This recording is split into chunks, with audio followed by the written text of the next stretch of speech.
இதை நாம தொடர்ந்து சொல்லிட்டு வரோம். லஞ்சம் ஊழல் தலைவிரித்தாடி கொண்டிருக்கிறது. இன்னைக்கு சேலத்தில் கார்பரேஷன்ல டெண்டர் விட்டதை ஏன்னு போய் கேட்டா எதிர்கட்சிக்காரர்களை ஆள் வைத்து அடிக்கிறார்கள். நடக்குதா இல்லையா? நடந்திருக்குதா இல்லையா? உங்க ரிப்போர்ட்டர்ஸ் எல்லாருக்குமே தெரியும். தூத்துக்குடியில் 4/4/2025 அன்னைக்கு ஒரு டெண்டர் விடுறாங்க. ஆனால் அந்த பணி 17 பிப்ரவரியிலே முடிந்து போயிடுச்சு. 2 மாதத்திற்கு முன்னாடியே முடிந்து போய்விட்டது என்று கனிமொழியும் கீதா ஜீவன் அமைச்சரும் ட்வீட் போடுறாங்க. அந்த அளவிற்கு இன்னைக்கு இருக்குது. இலவச பஸ்ஸு பேருந்து கொடுக்குறேன்னு சொல்கிறாங்க, ஆனால் பேருந்து வருவதில்லை. அப்படியே வந்தாலும் பாதி வழியில் நின்றுருது. அந்த பெண்களுக்கு பாதுகாப்பு இல்லை. அதை ஒரு அமைச்சரும் ஒரு எம்எல்ஏவும் ஓசியில் போகிறீங்கன்னு கிண்டல் செய்கிறாங்க. ஆனால் ஒட்டுமொத்தமாக சொல்ல வேண்டும் என்றால் கடந்த 11 வருடங்களில் குறிப்பாக தமிழகத்தினுடைய மக்களுக்கு பல்வேறு நலத்திட்டங்கள், கட்டமைப்புக்கான பல்வேறு திட்டங்கள் எல்லாம் பல லட்சம் கோடி, இந்த ஒரு 4 வருடங்களில் மட்டும் 5.67 லட்சம் கோடியை தமிழகத்திற்கு மத்திய அரசு கொடுத்திருக்கிறது. நீங்கள் அது என்ன செஞ்சீங்க? இங்கு பணம் வரல. சமகர சிக்ஷா திட்டத்தில், அதாவது அனைவருக்கும் கல்வி, அதில் பணம் வரலன்னு சொல்கிறாங்க. ஆனால் அந்த சமகர சிக்ஷா திட்டத்தில் ஒரு 800 கோடி இந்த அரசாங்கம் கொடுத்தது, மத்திய அரசு கொடுத்துச்சு. அந்த 800 கோடி எதுக்காக கொடுத்தாங்க? கணினி ஆசிரியர்களை நியமனம் செய்ய வேண்டும். அதே மாதிரி கணினி லேப்ஸ், சோதனை கூடங்கள் ஏற்படுத்த வேண்டும். இதற்காகத்தான் அந்த ஒரு சமகர சிக்ஷால அபியானில் அந்த திட்டத்தில் ஒரு பகுதி இந்த திட்டம். இதற்காக கொடுக்கப்பட்ட நிதியை வேஸ்ட் பண்ணிட்டு கெல்ட்ரா நிறுவனத்துக்கு டெண்டர் கொடுத்து அங்கிருந்து தற்காலிகமாக வேறு ஏதோ ஒரு காரணத்திற்காக எடுத்து அதை இதற்காக கொடுத்தது போன்று செய்து அதில் ஊழல் செய்கிறாங்க. இல்லைன்னு மறுக்க முடியுமா? நான் பல முறை சொல்லிவிட்டேன். கணினி பயிற்சி கூடங்களும் கணினி சோதனை கூடங்களும் கணினி ஆசிரியர் நியமிக்காது ஏன்? காசு வாங்கினீங்களா இல்லையா? இதை கேட்டால் பதில் இல்லை. அன்பில் மகேஷ் சொல்கிறாரு, நான் மிகப்பெரிய பிரம்மாண்டமாக பள்ளிகளில் இருக்குன்னு. ஆனால் பள்ளிகளில் 12ஆம் கிளாஸ் படிக்கிற ஒரு சிறுமியை 9ஆம் கிளாஸில் படிக்கிற 2 பசங்க 20 வயசு பையன் ஒருத்தனோட சேர்ந்து சிதைத்த ஒரு நிலைமை இன்னைக்கு தமிழ்நாட்டில் இருக்குது. காரணம் ஊழல், லஞ்சம். ஆசிரியர்கள் நியமனத்தில் ஒழுங்கான தகுதியான ஆசிரியர் நியமனம் செய்திருந்தால் நடந்திருக்குமா? இதுதான் கேள்வி. பள்ளி கல்லூரி மாணவர்கள் இன்றைக்கு சீரழிந்து கொண்டிருப்பது காரணம் மதுவும் கஞ்சாவும். ஆனால் தமிழக அரசால் அதை கட்டுப்படுத்த முடியவில்லை. இப்படி 11 வருடங்கள் ஒரு மிக சிறந்த ஆட்சியை கொடுத்திருக்கிறோம். ஆனால் 4 வருடங்கள் ஒரு மிக மோசமான ஆட்சியை இந்த திராவிட மாடல் என்று மார்த்தட்டி கொள்கிற திமுக அரசு கொடுத்திருக்கிறது. நம்முடைய ஆட்சி மேலும் மேலும் தமிழகத்திற்கும் இந்தியாவிற்கும் ஒட்டுமொத்தமாக கட்டமைப்பை பெருக்கக்கூடிய பல்வேறு விஷயங்களை செய்யும். இன்றைக்கி அந்த 11 வருட சாதனைக்கான கூட்டம் சேலத்தில். என்னுடைய மாவட்ட தலைவர்கள் சேலம் கிழக்கு, சேலம் நகர், சேலம் மேற்கு, நம்முடைய சசிகுமார், நம்முடைய சண்முகம், நம்முடைய ஹரிராமன், அதே போல் நம்ம மூத்த இங்கே சேலத்தினுடைய நிர்வாகி நம்ம செல்வராஜ், முருகேசன் அவர்கள், அண்ணாதுரை அவர்கள் எல்லாரும் இங்கே இருக்கிறாங்க.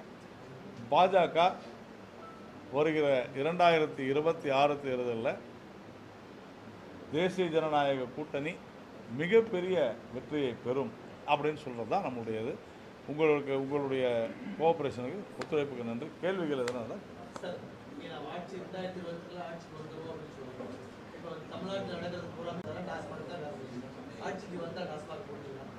இல்லை, நீங்கள் இந்தியா முழுக்க எல்லா மாநிலங்கள்லையும் மது இருக்கிறது அப்படின்றத நான் ஏற்றுக்கொள்கிறேன். தொடர்ந்து என்ன கேட்குறாங்க? ஏன் அங்கே இல்லையா இங்கே இல்லையான்னு கேட்குறாங்க. நீ இங்கே என்ன செஞ்சீங்கன்றது தான் கேள்வி. சரி, அதுக்கே நான் வரேன். நான் சொல்ல வேண்டாம், கனிமொழி சொன்னாங்களா இல்லையா? இந்தியாவில் தமிழ்நாட்டில் தான் அதிக விதவைகள் இருக்கிறார்கள் என்று. அப்போ என்ன காரணம்? இங்கே இருக்கக்கூடிய மதுவினுடைய தரம் மிக கேவலமாக இருக்கிறது. அதுதான் உண்மை. இல்லை என்று மறுக்க முடியுமா? மற்ற மாநிலங்கள்லாம் ரோட்டில் விழுந்து கிடக்கிறாங்களா? மற்ற மாநிலங்களில் ஏன்னா ஒவ்வொரு போலீஸ் ஸ்டேஷன்லையும் நீங்கள் போய் பாருங்கள், அக்சஸ் பண்ணுங்கள். மது அருந்து விட்டு கொலை நடக்கிறது, மது அருந்து விட்டு தகராறு நடக்குது. உண்டா இல்லையா? நண்பர்களுக்குள்ள அடிச்சுக்கிறாங்க மது அருந்து விட்டு.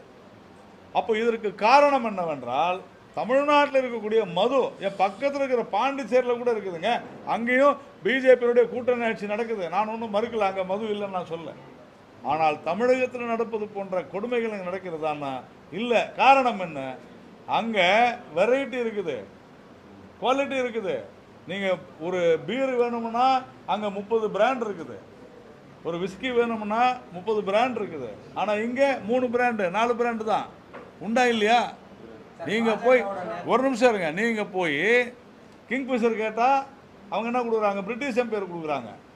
இன்னொரு நாள் போய் பிரிட்டிஷ் எம்பையர் கேட்டால் நான் என்ன கொடுக்கணும்? அது மட்டும் இல்லை, அவங்க என்ன சொல்கிறாங்களோ அந்த விலைக்கு வாங்கணும். 100 ரூபாய் பொருளை 120 ரூபாய்க்கு வாங்குகிறோம். 10 ரூபா 10 ரூபா 10 ரூபாவோ 10,000 கோடி ஒரு வருஷத்துக்கு. கொள்ளையா இல்லையா? கொள்ளையா இல்லையா? இது ஒரு திருட்டு தொழில். 2 லட்சம் கோடி ஒவ்வொரு வருடமும் தமிழ்நாட்டில் 2 லட்சம் கோடி. 1 ரூபா 2 ரூபாய் இல்லை, இந்த சாராய வியாபாரத்தில் இருக்குது.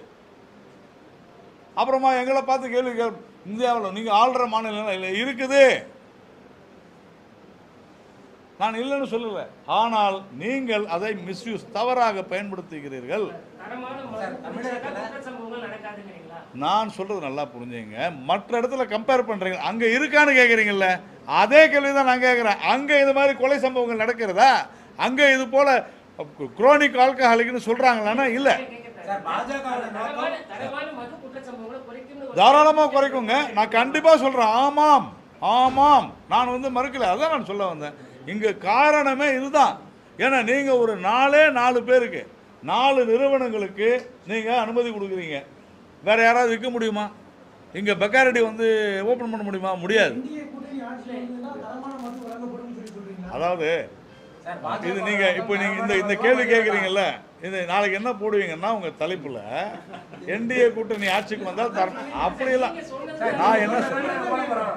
நான் என்ன சொல்கிறேன்னு புரிஞ்சு நான் சொல்கிறேங்க. இங்கே திமுக ஆட்சியில் இப்படி மோசமான சூழ்நிலை இருக்குன்னு சொன்னால் நீங்கள் வந்தால் தரமான மது விற்கப்படுமான்னு கேள்வி கேட்டால் அது சரியான கேள்வியாக நீங்கள் ஒரு பொறுப்புள்ள நிருபர்களாக நீங்கள் பேசுனீங்கன்னா நல்லாயிருக்கும். ஆனால் நாளைய தலைப்பு செய்திக்காக நாராயணனுடைய வாயிலிருந்து விஷயத்தை எடுத்துட்டோன்னு நினைக்காதீங்க. நான் காரணத்தை சொல்றேன். இல்லைங்க, நான் சொல்றேங்க. நான் காரணத்தை சொல்கிறேன். நான் சொல்றது நான் சொல்றேங்க. நான் இப்போ அதுக்கு பதில் சொல்றேன். நாங்கள் ஆட்சிக்கு வந்தால் இந்த டாஸ்மாகில் நடக்கக்கூடிய முறைகேடுகளை அறவே ஒழிப்போம். சரியா? 1. 2வது, முறையான வழியில் அந்த டிஸ்டிலரிஸ் மதுபான நிறுவனங்கள் முறையாக சட்ட ரீதியாக, ஏன்னா பிடிஆர் பழனிவேல் தியாகராஜன் சொன்னார், பாதி தாங்க கணக்கு வருதுன்னார். 50,000 கோடி லாபம் இல்லையா? பாதி தான் கணக்கு வருதுன்னு என்ன அர்த்தம்? 1 லட்சம் கோடி லாபம் வர வேண்டியது 50,000 கோடி தான் வருது. அப்போ என்ன ஆகுது? டூப்ளிகேஷன். உறுதியாக சொல்கிறேன், கண்டிப்பாக இந்த நிர்வாகம் என்பது சரி செய்யப்படும். அந்த நிர்வாகம்னா இப்போ அமலாக்கத்துறை ஒரு கேஸ் போட்டிருக்கு பாருங்கள், அந்த கேஸ் படி தான் மது தயாரிப்பதில், மது விநியோகிப்பதில், மது பாட்டில் மூடியில், பாரில், எல்லா இடத்துலையும் நிர்வாகம் சரி செய்யப்படும். அதில் ஒன்றும் சந்தேகமே இல்லை. ஆனால் உங்கள் தலைப்புக்கு நான் பதில் சொல்ல முடியாது. பாண்டிச்சேரியில பல்வேறு வகையான பிராண்டிங்க பாஜகவோ இல்லை பாஜக கூட்டணி ஆட்சி தமிழகத்தில் வந்தா தரமான பல்வேறு வகையான மதுவை அறிமுகப்படுத்துவீங்களா? அதாவது நான் என்ன சொல்ல வரேன்றதை புரிஞ்சுங்க. அங்கே 4 கம்பெனியை வச்சு கொள்ளையடிக்கிற வேலை நடக்காது. அது புரிஞ்சுங்க. இன்னைக்கு என்ன நடக்குது? பாண்டிச்சேரி முழுக்க உண்டா இல்லையா? வருமானத்தை நம்பியே இருக்கு. இல்லை வர சொல்றீங்க. அப்புறம் இதில் கர்நாடகாவில் சொல்லுங்கள், கர்நாடகாவில், மகாராஷ்டிராவில் என்ன பேசுகிறீங்க நீங்கள்? உங்களுக்கு நீங்கள் வெறும் நான் ஒரு உதாரணமாக சொன்னேன். உங்களுக்கு கர்நாடகா பற்றி தெரியுமா? மகாராஷ்டிராவில் தெரியுமா? உத்தரப்பிரதேசம் முதல்ல தெரிஞ்சுக்கிட்டு சொல்லுங்கள். நான் உங்களை மதிக்கிறேன். ஆனால் நான் சொல்கிற வார்த்தை என்ன? தரமான அப்படின்னு சொன்னால் நீங்கள் நல்லா புரிஞ்சுக்குங்க. இங்கே தரம் இல்லாத மது கொடுக்கப்படுகிறதா இல்லையா? நான் மறுபடியும் சொல்கிறேங்க. 1937 மும்பை மாகாண கவுன்சிலர் டாக்டர் அண்ணல் அம்பேத்கர் பேசுகிறார். என்ன தெரியுமா? நான் உங்களுக்கு அதுக்கு ப்ரூஃப் கொடுக்குறேன். என்னை ஒரு ரிப்போர்ட்டர் கேட்டார், வேறு யார்கிட்டையும் ஒரு தலைவர்கிட்ட கேட்டார், நாராயணன் அப்படி சொல்கிறாருன்னு. உண்மையை சொல்கிறார். அப்போ அண்ணல் அம்பேத்கர் சொன்னார், அரசே தரமான மதுவை அளிக்க வேண்டும். சொல்லியிருக்காரு. காரணம் என்ன? போலியான மது நாசம் செய்யுது. நல்லா புரிஞ்சுங்க. நான் அதுக்கு உண்டான நான் ரெடி, நான் டாக்குமெண்ட் கொடுக்குறேன். ஏன்னா இப்போது நாம் சொல்கிறது இதுதான், நீங்கள் மக்களுடைய வீக்னஸை தவறாக பயன்படுத்துகின்றீர்கள், மக்களை நீங்கள் அழித்து கொண்டிருக்கிறீர்கள். நான் திமுக தான் வாக்குறுதி கொடுத்தேன் 2016 நாங்கள் ஆட்சிக்கு வந்தால் டாஸ்மாக் எல்லாம் அகற்றுவோம், மதுவே நிறுத்திடுவோம். நாங்கள் செய்யுங்க. அவ்வளோ அவங்க வந்தால் அதான் வரலன்னு தான்